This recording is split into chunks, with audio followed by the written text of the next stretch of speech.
Hello વિદ્યાર્થી મિત્રો, એજ્યુકટેકનો ચેનલમાં આપનું સ્વાગત છે। આજે આપણે શીખવાના છીએ ધોરણ 7ની વાર્ષિક પરીક્ષાના સામાજિક વિજ્ઞાનના મોડલ પ્રશ્નપત્રનું સોલ્યુશન। વિદ્યાર્થી મિત્રો, ધોરણ 7ની તારીખ 20/4/2026ના રોજ લેવાનારી પરીક્ષાના 80 ગુણના પ્રશ્નપત્રનું અહીં આપણે સોલ્યુશન શીખીશું। વિદ્યાર્થી મિત્રો, આ પ્રશ્નપત્ર માત્ર નમૂનારૂપ છે। આ જ પ્રશ્નપત્રના પ્રશ્ન પૂછાશે એવું નથી, પરંતુ પરીક્ષાની તૈયારી માટે આ પ્રશ્નપત્ર તૈયાર કરવામાં આવ્યું છે। સૌપ્રથમ પ્રશ્ન નંબર 1 નીચે આપેલા વિકલ્પોમાંથી સાચો વિકલ્પ પસંદ કરીને જવાબ લખવાનો છે। સવાલ નંબર 1, પશ્ચિમ અને મધ્ય ભારતની જનજાતિઓમાં સૌથી મહત્વની જનજાતિ કઈ હતી? 4 ઓપ્શન છે। સાચો જવાબ થશે ભીલ, એટલે કે બી જવાબ સાચો થશે। 2, ગુજરાતની ભાષાની જનની કઈ છે? તો અપભ્રંશ ભાષા એ જનની છે। સૌપ્રથમ સંસ્કૃત છે, સંસ્કૃતમાંથી પ્રાકૃત થઈ, પ્રાકૃતમાંથી અપભ્રંશ ભાષા અને એમાંથી ગુજરાતી ભાષા ઉત્પન્ન થઈ છે। પ્રશ્ન નંબર 3, ભારતમાં કોણે વેધશાળાની સ્થાપના કરી હતી? 4 ઓપ્શન આપેલા છે। સાચો જવાબ થશે સવાઈ જયસિંહે વેધશાળાની સ્થાપના કરી હતી, તેથી જવાબ સી થશે। સવાલ નંબર 4, ભારતમાં ઈસવીસન 2011માં દર 1000 પુરુષોએ સ્ત્રીઓની સંખ્યા કેટલી હતી? જવાબ થશે 940, એટલે ડી આપણો જવાબ થશે। 5, મહિલાઓને સશક્ત કરવા કઈ સહાય આપવામાં આવે છે? ઉદ્યોગ માટે, પશુપાલન માટે, ધંધા માટે કે આપેલ તમામ? તો આપેલ તમામ માટે સહાય આપવામાં આવે છે। 6, ગઢ કટંગા રાજ્ય ખાલી જગ્યાના વેપાર દ્વારા પુષ્કળ ધન કમાતું હતું? હાથી, જંગલ પેદાશ, ઘોડા કે ઊંટ? જવાબ થશે એ, હાથીના વેપાર દ્વારા કમાતું હતું। ત્યારબાદ પ્રશ્ન નંબર 1b, નીચેના વિધાનોમાં યોગ્ય શબ્દ લખી ખાલી જગ્યા પૂરવાની છે। 1, વિશ્વનું સૌથી મોટું રણ ખાલી જગ્યાનું છે? તો સહારાનું છે। 2, ભારતમાં છેલ્લી વસ્તી ગણતરી ખાલી જગ્યામાં થઈ હતી? તો 2011માં થઈ હતી। 3, સમગ્ર દેશમાં અસંખ્ય મહિલાઓ ખાલી જગ્યા સાથે ગાંધીજીના આંદોલનમાં જોડાઈ હતી? તો કસ્તુરબા સાથે જોડાઈ હતી। 4, મનોરંજન માટેનું લોકપ્રિય દ્રશ્ય શ્રવ્ય સાધન કયું છે? તો ટેલિવિઝન છે। 5, ખેડૂતોની ખેત પેદાશોનું જાહેર હરાજીથી વેચાણ ખાલી જગ્યામાં થાય છે? તો માર્કેટિંગ યાર્ડ કહેવાય અથવા ખેતીવાડી ઉત્પન્ન બજાર સમિતિમાં થાય છે। ત્યારબાદ પ્રશ્ન નંબર 1, નીચેના પ્રશ્નોના 1-2 વાક્યમાં ઉત્તર આપો। સવાલ નંબર 1, ગઢ કટંગા રાજ્ય શાના વેપાર દ્વારા પુષ્કળ ધન મેળવ્યું હતું? તો હાથીઓના વેપાર દ્વારા પુષ્કળ ધન મેળવ્યું હતું। 2, કાંગસિયા જાતિના લોકો કયો કયો વ્યવસાય કરે છે? જવાબ લખીશું કાંગસિયા જાતિના લોકો જંગલમાંથી કાંગસીઓ એટલે કે જંગલના જીવલેણ, રત્નો અને ફળો ભેગા કરવાનું કામ કરતા હોય છે। 3, કેરળમાં યોજાતી નૌકા સ્પર્ધા કયા નામે ઓળખાય છે? જવાબમાં લખીશું ઓણમ કેરળમાં ઉજવાતો મહત્વનો તહેવાર છે। ઓણમ 10 દિવસ સુધી ઉજવાતો તહેવાર છે। ફૂલોની સજાવટ, વિવિધ વાનગીઓ, નૃત્યોની રમઝટ અને નૌકા સ્પર્ધા આ તહેવારની વિશેષતા છે। નૌકા સ્પર્ધા વલ્લમકાલી તરીકે પણ ઓળખાય છે। સવાલ નંબર 4, કયા કયા ક્ષેત્રોમાં મહિલાઓ સમાન રીતે કામ કરે છે? જવાબમાં લખી શકાય શિક્ષણ, આરોગ્ય, રાજકારણ, રમતગમત, વિજ્ઞાન, તકનીક જેવા અનેક ક્ષેત્રોમાં મહિલાઓ પુરુષ જેટલું જ કામ કરે છે। 5, અહોમ સમાજમાં ખેડૂતને કયો અધિકાર મળેલો હતો? જવાબમાં લખી શકાય અહોમ સમાજમાં ખેડૂતને માલિકીની કેટલોક અધિકારો મળેલા હતા। ત્યારબાદ પ્રશ્ન નંબર 2, નીચે આપેલા પ્રશ્નોના સંક્ષિપ્ત જવાબ આપો। દરેકના 2 ગુણ છે। 1, પોંગલના તહેવાર વિશે શું કરવામાં આવે છે? તો પોંગલના તહેવાર 4 દિવસનો હોય છે। તમામ દિવસોમાં અલગ અલગ પ્રવૃત્તિઓ થાય છે। પ્રથમ દિવસ ભોગી પોંગલના રોજ ઘરની સફાઈ અને રંગોળી પૂરવામાં આવે છે। બીજા દિવસે પોંગલના રોજ વાસણ અને ચૂલા પર પોંગલ બનાવાય છે। ત્રીજા, શેરડીના સાંઠાથી આંગણું શણગારવામાં આવે છે। મટ પોંગલ નામના ત્રીજા દિવસે પશુઓને નવડાવીને શણગારવામાં આવે છે, જ્યારે ચોથા દિવસે કલુમ પોંગલના રોજ એકબીજાને મળે શુભેચ્છાઓની આપ-લે કરવામાં આવે છે। બીજું છે સુનામી એટલે શું અથવા સુનામી કોને કહે છે? જવાબમાં લખીશું સમુદ્ર કે મહાસાગરના પેટાળમાં જ્વાળામુખી ફાટવાથી કે ભૂકંપ આવવાથી મોટા પાયે થતા ભૂસ્ખલનની સમુદ્રની સપાટી પર ખૂબ વિશાળ કદના, શક્તિશાળી અને અસાધારણ લંબાઈના મોજા ઉત્પન્ન થાય છે, તેમને સુનામી કહે છે। ત્રીજું છે ભૂકંપ સમયે કઈ કઈ સાવચેતી રાખવી જોઈએ? અહીંયા 2 માર્કનો પ્રશ્ન છે, એટલે તમે 2 કે 3 સાવચેતી લખી શકો છો। આપણે શાળાના વર્ગખંડમાં હોઈએ તો ટેબલ અથવા પાટલી નીચે બેસવું જોઈએ। વીજળીના થાંભલા કે તારથી દૂર રહેવું જોઈએ। ભૂકંપ અંતર્ગત સારા સમાચાર, સાચા સમાચાર રેડિયો અને ટીવી દ્વારા સાંભળવા જોઈએ।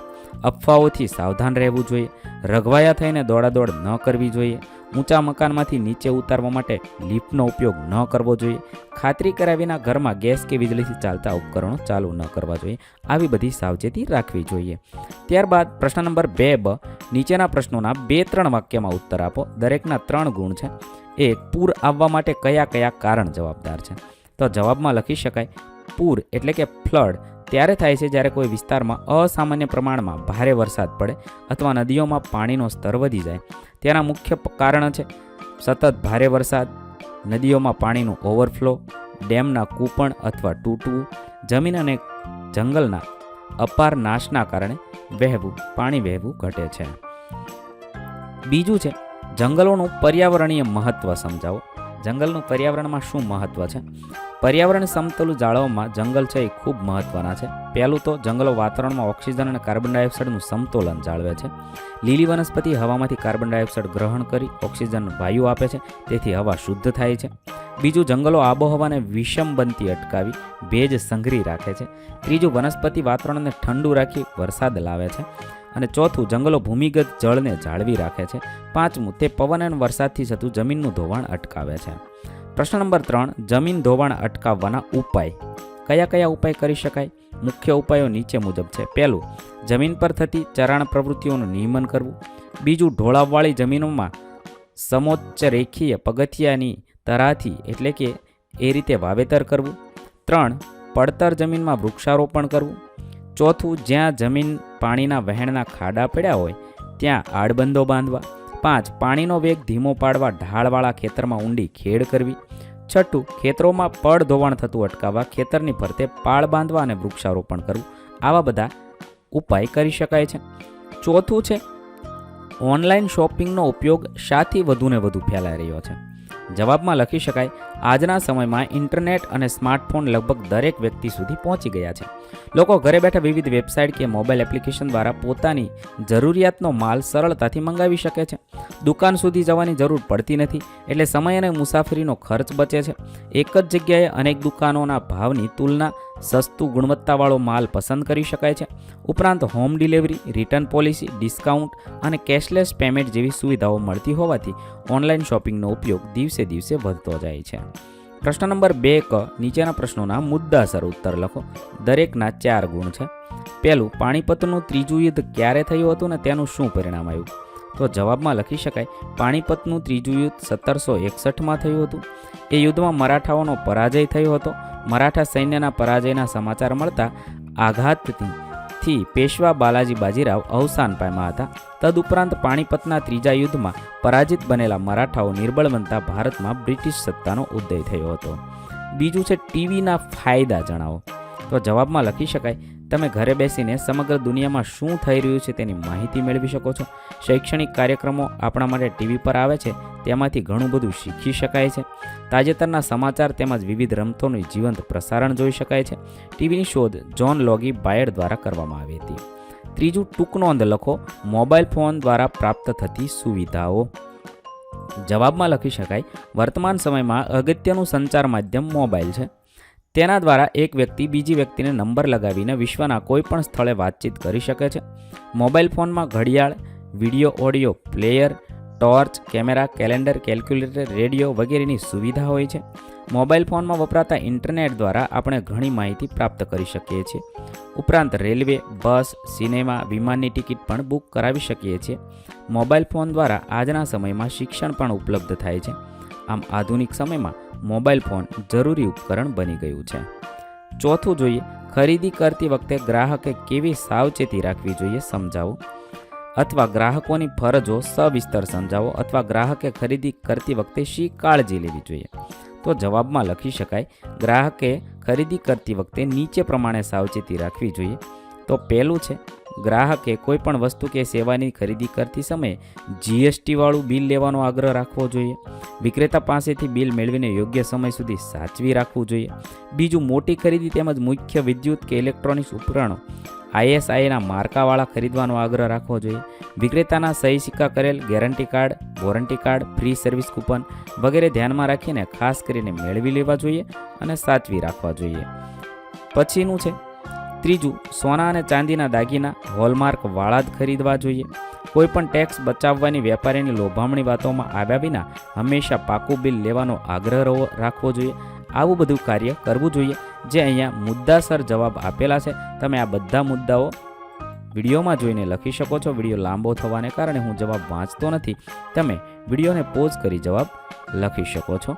ત્યારબાદ પ્રશ્ન નંબર 3 નીચેના વિધાનો ખરા છે કે ખોટા તે કહો. 1. નટ બજાણિયા નેસમાં રહે છે. વિધાન ખોટું છે. 2. કબીર એકેશ્વર પરંપરાના સૌથી મહત્વના સંત હતા. વિધાન ખરું છે. 3. ઉત્તર ભારતના મંદિરોની શૈલી વૈસર શૈલી છે. વિધાન ખોટું છે. 4. ગોંડ લોકો તોપનું નિર્માણ કરી શકતા હતા. વિધાન ખોટું છે. 5. ગોંડ રાજવીઓ હાથીઓનો વેપાર કરતા હતા. વિધાન ખરું છે. ત્યારબાદ પ્રશ્ન નંબર 3 જોડકારો જોડો. પહેલું, બિહાર અને ઝારખંડ, તેને આપણે ડી સાથે જોડીશું. ચેર જાતિ હતી. શાકભાજીનું ઉત્પાદન અને વેપાર કરનાર, તો તેને આપણે ઈ સાથે જોડીશું. દેવી પૂજક. 3. મીરાબાઈ, તેને આપણે એ ભક્ત કવિયત્રી હતા. અને 4. નૌકા સ્પર્ધા, તેને આપણે બી વલ્લમકાલી કહેવાય છે, તેની સાથે જોડીશું. ત્યારબાદ પ્રશ્ન નંબર 4 માગ્યા મુજબ ઉત્તર આપો. પહેલું છે ભારતમાં ઉજવાતા ઉત્સવની યાદી. અહીંયા તમે ભારતમાં ઉજવાતા વિવિધ ઉત્સવની યાદી લખી શકો છો. મેં અહીંયા યાદી આપી છે, તમે તમને મનગમતા ઉત્સવ લખી શકો છો. બીજું છે પરિચય આપો છત્રપતિ શિવાજી. તો છત્રપતિ શિવાજી છે પશ્ચિમ ભારતના મરાઠા સામ્રાજ્યના સ્થાપક હતા. 1674 દરમિયાન ભારતમાં મુગલ સામ્રાજ્ય હતું. પર્વતીય પ્રદેશમાં ઉપયોગી એવી ગેરીલા એટલે કે છાપામાર પદ્ધતિનો ખૂબ ચતુરાઈથી ઉપયોગ કરીને શિવાજીએ મુગલ પાસેથી મરાઠા પ્રદેશ જીતી લીધો હતો. ભારતમાં ખાસ તો મહારાષ્ટ્ર અને ગુજરાતમાં તેમની એક વીર પુરુષ તરીકે ગણના થાય છે. ત્રીજું છે ICARનું પૂર્ણ નામ. તો ભારતીય કૃષિ સંશોધન પરિષદ. 4. સંકલ્પના સમજાવો અભયારણ્ય. જવાબમાં લખી શકાય વિનાશનું જોખમ હોય તેવા વન્યજીવોના સંરક્ષણ અને સંવર્ધન માટે સુરક્ષિત વિસ્તારને અભયારણ્ય કહેવાય છે. ત્યારબાદ પ્રશ્ન નંબર 5 મને ઓળખો. પહેલું, હું કબીરનો ગુરુભાઈ નિર્ગુણ શાખાનો સંત હતો. તો સંત રૈદાસ છે. બીજું છે હું શીખ ધર્મનો પવિત્ર ગ્રંથ છું. તો ગુરુ ગ્રંથ સાહેબ છે. 3. મારા ગુરુ સમર્થ રામદાસ હતા. તો શિવાજી મહારાજ છે. 4. અજમેરમાં ચિશ્તી પરંપરાની સ્થાપના કરનાર હું હતો. મોઇનુદ્દીન ચિશ્તી છે. આ રીતે તમે લખી શકો છો. ત્યારબાદ પ્રશ્ન નંબર 6 નીચેના કારણ આપો. પહેલું કારણ છે આપણા દેશમાં નિરંતર પાણીની અછત વધતી જાય છે. તો જવાબમાં લખી શકાય વધતી જતી વસ્તી માટે અનાજની વધતી માંગ, રોકડિયા પાક ઉગાડવા, શહેરીકરણ અને ઊંચા જીવન ધોરણના પરિણામે પાણીની માંગ નિરંતર વધતી જાય છે. ઉપરાંત બધા પ્રકારની ગંદકીની સફાઈ માટે પાણીની વધતી જતી જરૂરિયાત વગેરેને લીધે પાણીનો સતત વપરાશ વધી રહ્યો છે. આથી આપણા દેશમાં નિરંતર પાણીની અછત વધતી જાય છે. બીજું છે કારણ આપો ખનિજ સંસાધનોનો કરકસરપૂર્વક ઉપયોગ કરવો જોઈએ. જવાબમાં લખી શકાય વિશ્વમાં ઔદ્યોગિક ક્રાંતિ પછી તકનીકી વિકાસ અને વધતી જતી વસ્તીની માંગને લીધે કુદરતી સંસાધનોમાં ખનિજનો ઉપયોગ વધ્યો છે. ખનિજ સંપત્તિનો ખૂબ મોટા પ્રમાણમાં ઉપયોગ થવા લાગ્યો છે. તેથી ખૂટી જવાનો ભય છે. પેટ્રોલિયમ જેવા પદાર્થો ખૂટી જવાને આરે છે. તેથી ખનિજ સંસાધનનો ઉપયોગ કરકસરપૂર્વક કરવો જોઈએ. ત્યારબાદ પ્રશ્ન નંબર 7 ટૂંક નોંધ લખો. પહેલું છે ટૂંક નોંધ લખો દુષ્કાળ એટલે શું અને દુષ્કાળ સમયે કયા પગલાં લેવા જોઈએ. તો તમે આ રીતે દુષ્કાળ વિશે ટૂંક નોંધ લખી શકો છો. વિડીયો લાંબો થવાને કારણે હું જવાબ વાંચતો નથી. તમે વિડીયો પોઝ કરીને જવાબ લખી શકો છો. ત્યાર પછી બીજું ટૂંક નોંધ છે ભૂમિ સંસાધન. તો તેની અંદર જમીન નિર્માણ અને જમીનના પ્રકાર વિશે લખવાનું છે. તમે આ રીતે ભૂમિ સંસાધન વિશે ટૂંક નોંધ લખી શકો છો.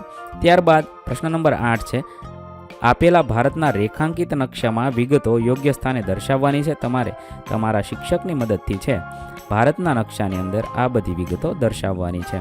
અહીં આપણે સામાજિક વિજ્ઞાનનું મોડલ પ્રશ્નપત્ર પૂર્ણ કરીએ છીએ. વિદ્યાર્થી મિત્રો, ધોરણ 7ના તમામ વિષયના મોડલ પ્રશ્નપત્રના વિડીયોઝ આપણી ચેનલ પર ઉપલબ્ધ છે, જે તમે ધોરણ 7ના વિવિધ પ્લેલિસ્ટમાંથી મેળવી શકો છો.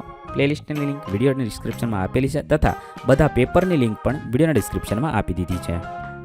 વિદ્યાર્થી મિત્રો, આપેલા વિડીયોની જો તમારે પીડીએફની જરૂર હોય તો તમે આપણી એપ્લિકેશન સ્માર્ટ સાથી પરથી મેળવી શકશો. વિદ્યાર્થી મિત્રો, આપણી એપ્લિકેશન સ્માર્ટ સાથી પ્લે સ્ટોરમાં આવી ગઈ છે, જેની અંદર તમે બધા વિભાગ જોઈ શકો છો. તેની અંદર વિવિધ ધોરણ છે. ધોરણ ઉપર ક્લિક કરતાં વિવિધ વિષય ખુલશે. વિષય ઉપર ક્લિક કરતાં તેની અંદર આવતા પાઠ ખુલશે. તેની અંદરથી તમે પાઠ્યપુસ્તક પણ ડાઉનલોડ કરી શકો છો. તેની અંદર આપેલા પાઠમાં ક્લિક કરતાં તમે પાઠની પીડીએફ, સ્વાધ્યાયની પીડીએફ, સ્વાધ્યાયન પોથીની પીડીએફ, પાઠના વિવિધ વિડીયોઝ, સ્વાધ્યાયના વિડીયોઝ, સ્વાધ્યાયન પોથીના વિડીયોઝ બધું જોઈ શકો છો અને ડાઉનલોડ પણ માત્ર એક ક્લિકમાં કરી શકો છો. વિદ્યાર્થી મિત્રો, આપણી એપને સપોર્ટ કરજો, ડાઉનલોડ કરજો